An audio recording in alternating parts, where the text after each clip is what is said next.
We now return to Illinois Rising, presented by the Illinois Opportunity Project, the radio show discussing honest truth about Illinois policy and politics.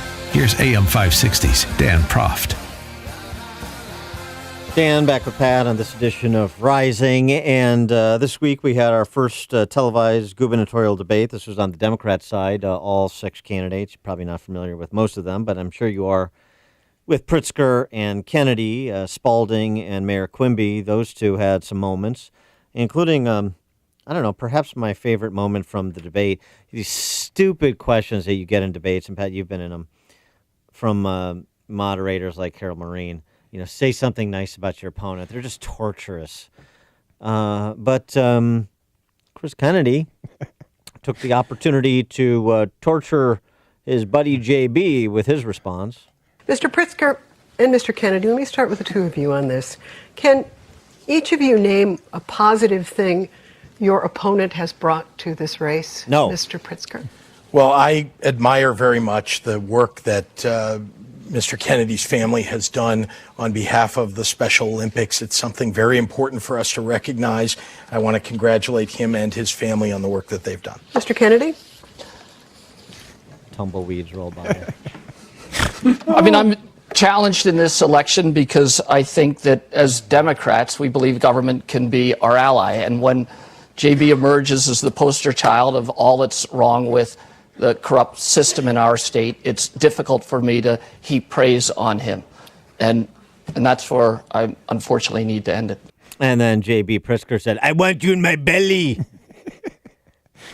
What I like about Chris Kennedy is that he really doesn't want to be there. It's almost like the force of his family name and his legacy is pushing him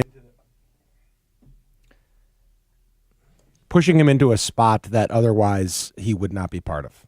Mm-hmm. Well, he did it apologize for being so uncharitable after the debate, which was rather interesting. But I got to say, I appreciate my 30-second version of "I have nothing good to say about my opponent." Yeah, no. as opposed to having to, shoehorn some bon mot in there that you really don't believe, which is the thing that disingenuous politicians like Spalding would do. Yeah, and as bad as Spalding was, Dan, and being disingenuous, who was really just disingenuous and smarmy and like a Saturday Night Live character was Dan Biss. He was so bad, yeah. And it was so platitudinal. And even the left-wing hack, and I like Carol, but she's a left-wing hack, Carol Maureen, was so aggravated and frustrated with Dan Biss's, waxing eloquent about God knows what. He was even worse than Pritzker was. He was like a bad SNL character. Well, and speaking of SNL, the reason that he seems like a bad SNL character is because he's married to Fred Armisen.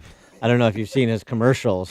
Oh my God! But I had no idea until I saw the commercials that he and Fred Armisen are a couple. Look, love is love. No, man. I know. Love is love. If Dan Biss and Fred Armisen want to have a cross-country relationship, then that's fine with them. Middle-class governor Dan Biss. It's interesting because there really is a lane for him, as we've talked about, because he's a socialist and he's trying to occupy the Bernie Sanders lane, but he just doesn't have kind of the chops to do it. And a couple $1 million on TV, I don't think it's going to get it done for him. But the flip side is Pritzker is coming back.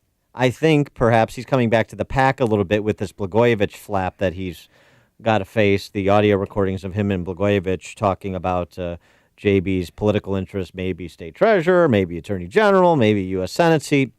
And so he was asked about that. And here's the latest, greatest spin from JB on Blago. Mr. Pritzker, an ad by Governor Rauner uses a 2008 FBI undercover conversation between you and Rod Blagojevich. 11 days ago, you stated regarding this conversation, quote, "Who knew he was actually doing things that were against the interest of the people?" Yet, in April of 2006, a publicly released letter by U.S. Attorney Patrick Fitzgerald stated that the Blagojevich administration was the focus of a federal investigation into, quote, "very serious allegations of endemic hiring fraud." How could you not have known? Well, thank you for the question, and let me begin by saying that hundreds of people were speaking with Governor Blagojevich at the time, and the bottom line is that frankly, I did nothing wrong, and I was never accused of anything. Never convicted. Will they send us somewhere special for that? Look, hundreds of people. Well, look, JB, you big goof. Hundreds of people aren't running for governor. Hundreds of people weren't caught on tape basically saying, I will take any constitutional office that you will throw at me. No, he was really angling for treasurer. Yeah, but he would have taken whatever. That's the sense I got. Yeah, no, treasurer sounds good, but he's taken forever. So, first of all, that response is terrible. He doesn't even say, look, the conversation's out of context. This is what was actually being said, and my opponent's using this as a political hit job, and this is how desperate he is. He didn't even get to that point, which he should have. And I also don't think that Biss and Kennedy made enough hay with that question. They should have attacked and pounced, and they didn't. They kind of let it go, which shows that they're not really good at prosecuting a case against who I still think is the leading contender. Yeah, I think that's right. Another interesting moment in another one of these intolerable questions, the raise your hand questions. Raise your hand if you agree with this. That's a real way to have a debate. But there was a raise your hand question, and it was about sanctuary state status. So I'm just looking for a show of hands. How many of you would risk losing millions of federal dollars in order to remain a sanctuary state? All of you. Mm-hmm. And it's billions, and Carol Marin also raised her hand to make it unanimous. Is there any truth to the rumor that when JB raised his hand, there was a double cheeseburger in there? I mean, he was hungry. It was mid-debate. Well, they'd gone on for half an hour.